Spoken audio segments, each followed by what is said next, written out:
treatment with CAR-modified T cells of B-cell malignancies goes back, almost 7-8 years ago now, and we initially started on low-grade B-cell malignancies as we were becoming comfortable with the technology. And as we became comfortable with the technology, we started treating a disease that has a far worse prognosis, which is adult B-cell ALL. This is a disease that has a bad prognosis from the time of diagnosis, but even more so if the disease comes back after initial treatment. So those patients that have relapse disease after initial treatment, really their only path to salvation, which is a tenuous one, is through what we call a salvage chemotherapy regimen that hopefully gets them back into remission,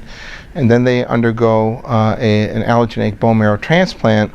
and hope that the disease doesn't come back after that.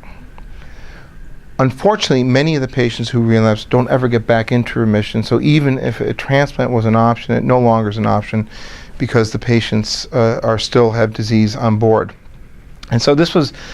obviously a desperate population and one that really deserves attention. And we provide that attention by offering our trial, and we found that all the patients that were treated initially, 5 out of 5,